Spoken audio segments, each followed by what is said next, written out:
Thank you for turning to page 121. Today we're going to take a look at an old product from Game Designers Workshop from 1980, Dark Nebula. This is a box set, one of their games winning the game. And on the side here it tells us what we get, and that it's set during the time of the Soleimani Confederation / the early Third Imperium. But this primarily during this Soleimani era. So Dark Nebula, you are fighting the expansionist Aslan, trying to keep your world safe from Aslan domination. And what did you get inside the box? Well, let's take a look. It's part of a Series 120 game. And there is the rule book. Dark Nebula from copyright 1980. When I first pulled this out, take a look at it. I hadn't looked at this game in quite a while. When I first took it out, I wasn't sure if this copy that I had was my buddy's or one I got, and I found that it's not punched, so it's definitely one of the ones I got. My buddy and I did play this game, but we didn't play it much.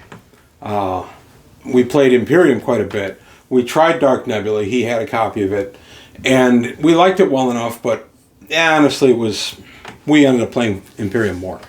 So there you go. You've got your rules. Having read the rules, I have to say they are showing their age. It's the rules are not great by modern standards, but they hold up well enough. You could actually sit down and play this game right now if you wanted to. This is available through DriveThruRPG. The PDF of it is $20, I want to say, $19.99. And then you can find it on aftermarkets too, but it's fairly scarce on aftermarkets. I bought this off the shelf from an old hobby store around here sometime in the early 80s. The nice thing about Traveler through the 80s and even into the early 90s was because it became kind of a niche game by the mid 80s, I was able to get my hands on a lot of stuff that I missed when it first came out. So that was kind of nice. Here are the counters that you get, and as I said, mine are not punched, but pretty standard for a Game Designers Workshop game from the late 70s, early 80s. And then we had 8 maps. These were kind of interesting, and I think some of the reason we didn't play it much because the maps are only pamphlet size. They're one-sided, and you put them next to each other. It was easy to bump the mats around as you played, and it was easy to upset a lot of the figures or a lot of the counters that you had. So that was a little frustrating. You could do it too with Imperium, but that being a larger board, it was a little more stable. And then we have the Dark Nebula with the turn counter, and you create, and then your resources counter. You would create your own scenarios for these, and then there were a few published in, I think Space Gamer did 1 or 2. I don't honestly remember. I don't know off the top of my head, but I know that there are 1 or 2 scenarios out there. But there we have all the jump routes and everything. So that would be your action board, your play board for your counters. And then you got 1 die 6. Because dice cost money, we got 1 die 6 with which to play the game. And the last thing in the box is, of course, the Game Designers Workshop. Why did you buy our game? What are you interested in? Postcard.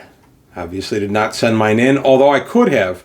GDW was very much around when I bought this set.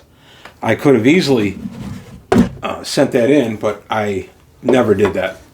Not for this kind of stuff. I used to just enjoy seeing it on shelves, and when I had a little bit extra money here and there, I would grab it. I want to say this was about $12 when I bought it, which doesn't sound like much now, but back when I was making $3 an hour, $12 was 4 hours work. I was doing a little bit better than that by the early 80s, but minimum wage was very minimum in the early 80s. So I had to kind of hoard my money a little bit. Now, this game was out over a year before I started playing Traveler, or about a year. So it was one that I kind of kept pushing back. But I did get this copy sometime in the early 80s from Pat's House of Hobbies, or Pat's Hobbies, I don't remember which was, up on 95th Street in Oak Lawn, Illinois. The building's still there, but Pat's unfortunately is gone about 20 plus years now. It's a law firm now. I miss Pat's. I bought a lot of stuff there, and it was a great place to just go browse. But that's all I've got today on Dark Nebula. It's certainly a game you could still play today. Might be worth getting on PDF. I don't have it on PDF, But like I said, and one of the reviewers even said, as I was doing research for this, I read one of the old reviews, and the reviewer said since it uses the same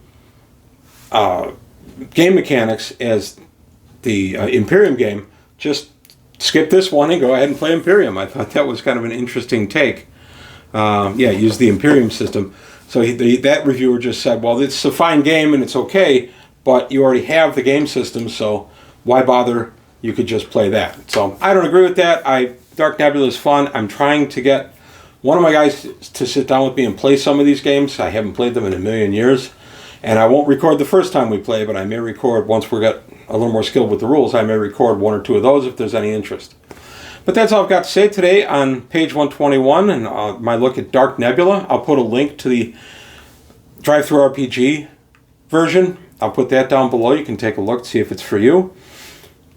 But that's all I've got today on page 121. I want to thank you for your time. Thanks for watching. Please like and subscribe if you enjoyed the video. Tell your friends. Let's keep growing the channel. Leave any comments below. Positive comments are always welcome and considered. And take a look at the Patreon, see if there's anything else you can do to help me out there to help keep the channel growing. That's all I've got today on page 121. Thanks for your time. Thanks for watching, and I'll see you next time.